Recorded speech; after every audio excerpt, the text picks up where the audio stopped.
Hey, what up, though, guys? Welcome back to my channel. Don't forget to like, share, subscribe, comment, and all that good stuff.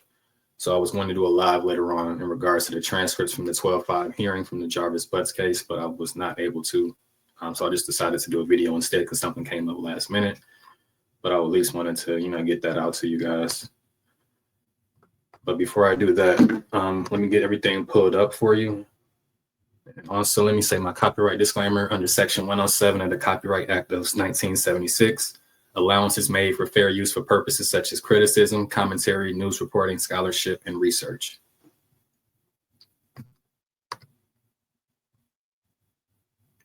Okay, so I got it pulled up. Let me go ahead and share my screen.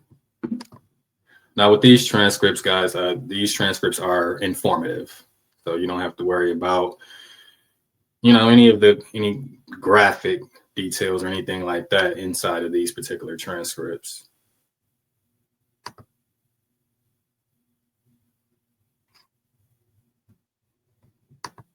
I will say when I read them, though, I was shocked. Let me get my little side comment in. I was shocked when I read it, coming from the prosecution side, to say the least. But let me go ahead and do this.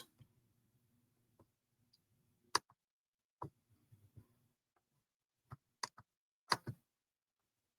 right, so I got to pull it up.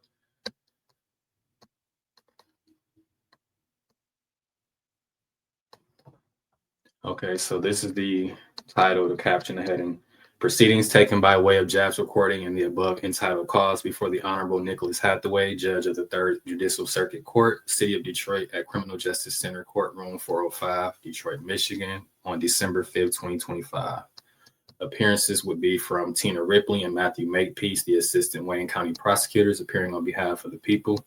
Cheryl Quick, Attorney at Law, appearing on behalf of the defendant. Scroll down. So it gives the time and date. So the hearing started at 9:42, December 5th, 2025. All parties, court, prosecutor, defense attorney, and defendant are present by way of Jarvis. Court, all right, good morning, everyone. We're calling case, and he gives the case numbers right here. But I'm going to go ahead and skip the case numbers. And these are all in the matters of people versus Jarvis Butts. He's here today for pretrials on 5 of those 6 cases and a calendar conference on the most recently filed case, the case ending in 6-4-6-1. Can I have appearances? Can we start with the prosecutor, please? Ms. Ripley, good morning, Your Honor. Tina Ripley on behalf of the people, P83688. Mr. Makepeace, and good morning, Your Honor. Matthew Makepeace on behalf of the people, P82796. The court, counsel.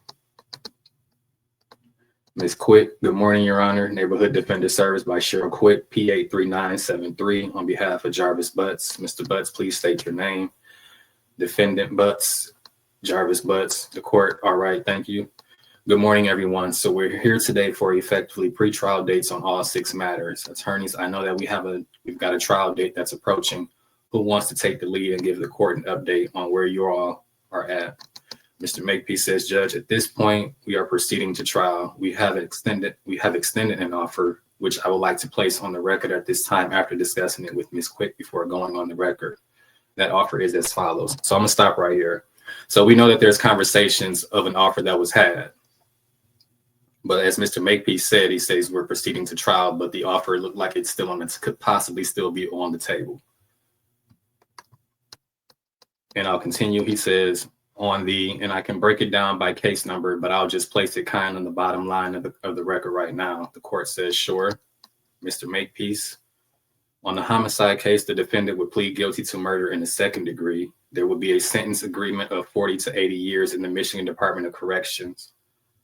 All other counts will be dismissed at sentencing, and then on each of the CSC cases, I would note, though, while I don't anticipate it to be any different, this offer does not include the most recent case ending in 6-4-6-1. So that would be from the 1022 case that he's referring to, or the 1022 hearing that he's referring to. There would be pleas on each of these cases, excluding that one too, in total 3 counts of CSC in the 2nd degree and 1 count of CSC in the 3rd degree. All other charges would be dismissed. That would be 1 count on each of those 4 cases. So I want to scroll up a little bit back.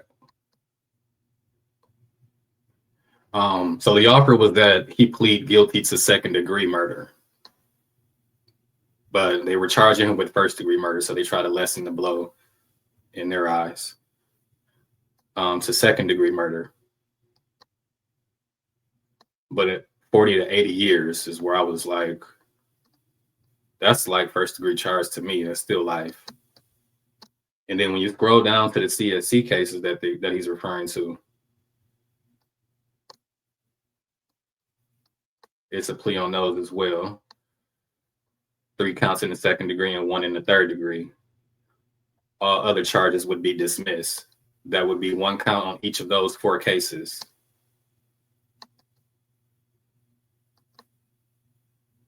So 1 charge for each would be dismissed from each of those cases is what the prosecution is saying at the court.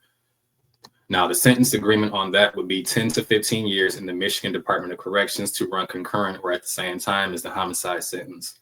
All other counts will be dismissed. So it's not consecutive. It's not back to back. It's running at the same time, which I kind of disagree with. I disagree with that. And I also disagree with the second degree murder charge. And I disagree with dismissing some of these CSE charges. But let me finish reading for you guys.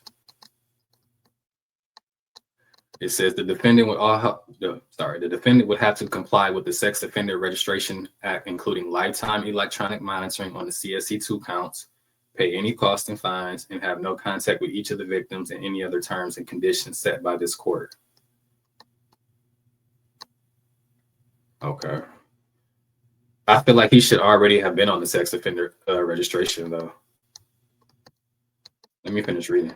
The court, okay, very good, counsel. Was that just relayed to you today? Ms. Quick says, no, we've been in receipt of that. So they've been having conversations back and forth prior to that hearing. The court says, okay, very good. And what's your client position? Ms. Quick says, at this time, we're going to continue towards trial and also continue negotiations. So he's taking it to trial, but a deal is possibly still on the table. He's possibly considering it. Now, what he's considering, we don't know. Could he be considering to implicate others that's involved possibly? Or is he going to really take that gamble with his life and take it to trial and just think that he can beat it? And the court says, okay, very good. All right. As far as scheduling goes, again, we have our trial date, and let me just pull that up. I believe it's late February. Mr. Makepeace says February 23rd. Ms. Ripley says, yeah. The court says, and again, what's our best estimate of length of trial? I know that you had previously talked about 4 weeks. Are we thinking that's a good estimate or maybe a little bit less? Mr. Makepeace says, yes, Judge, 3.5 to 4 weeks in total. I'm really curious to see how they're going to rush 83 witnesses, possibly more before, we don't know then, but it could possibly be more added on in 4 weeks, in a month. I mean, I've heard of different trials going through witnesses, like if they run in court, 8 hours a day, which is what most trials, or not all the trials, but some trials do. But 83 witnesses in 4 weeks. And I understand it also goes by the length of their testimonies. Not everybody's testimony is going to be lengthy. But yeah, I mean, it's a possibility though.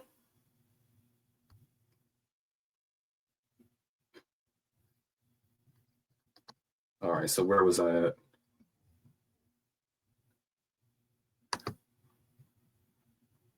Okay, all right. And everyone is good with that date at this point, correct? Yes, Your Honor. Yes, Your Honor. Okay, good. Very good. So I think it makes sense to schedule one final pretrial date before our trial, in the event of potential resolution of these cases, thinking, at least 3 to 4 weeks before the trial date. Is that fair? Mr. Makepeace says, I think so, Judge. Yes. Ms. Ripley says, yes. The court says, all right. So if you all have your calendars handy, why don't we get our next date? It will be a final pretrial date. Mr. Makepeace or Ms. Ripley, are you putting an expiration date on the offer that was extended? Mr. Makepeace says, Judge, given that we are still in discussions, not at this time, and in anticipation of adding that last case that was just bound over to that offer, so no, not at this time. So he's not putting an expiration date on that offer that they gave him. They're still giving him time to consider his options. The court says, okay, would you like to come back for a final pretrial January 23rd? It's a Friday. On behalf of the defense, Mr. Riggins and I will be both in separate trials, but if we did it around noon, we could do it during a break, I'm sure.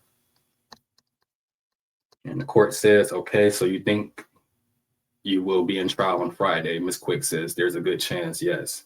The court says, and go ahead. Ms. Ripley says, I'm also in trial, but I think a noon break would be good. The court says we could conceivably put you a week and go to that Friday, January 30th date is a date that is pretty wide open currently on my docket. Does that?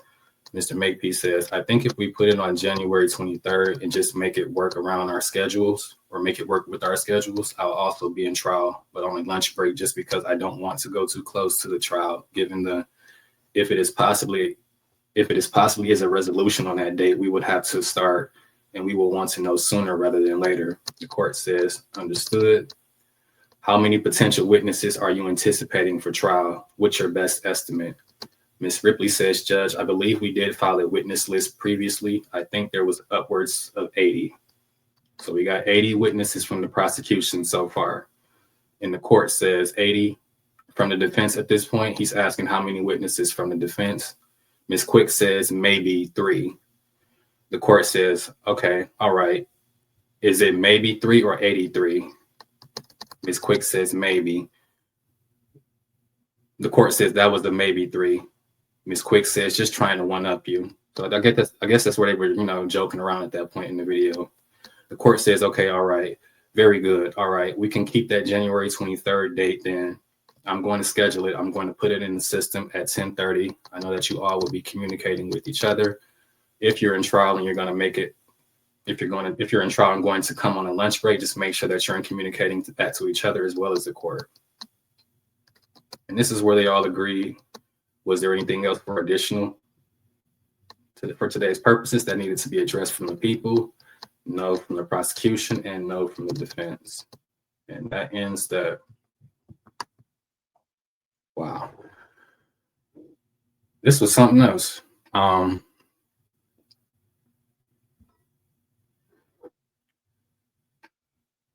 It's a number of reasons why they could have made the offer. A lot of times it could be the prosecution don't offer, they do offer plea deals because they lack a case sometimes, or sometimes they do it to save taxpayer dollars. Sometimes they do it because of their docket that they have. It could be a number. I'm not saying that those are the exact reasons, but those reasons could be a possibility. But not saying that that's what it is, but those are a possibility. If that's why they're offering him a plea. As far as him not deciding on it, he could possibly still be deciding whether or not should he talk, could he give somebody up, or is he going to take his chance and take it to trial? But yeah, I don't know. What else?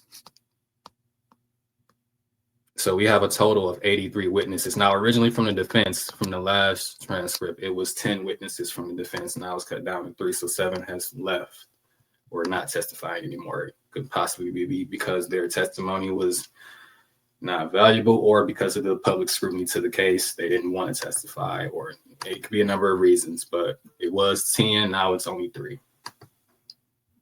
But they're anticipating a trial of 3 to 4 weeks. It's a possibility. I mean, I disagree with that. It could be long. I disagree that it might take a little bit longer, but I mean, you never know. But I want to know your guys' thoughts and perspectives in the comment section. What do you guys think his next move is? What do you guys think is going to happen at the next final at the final pre-trial? This is it, hopefully. But yeah, that's all I got for you guys. Don't forget to like, share, subscribe, comment. You guys have a good one.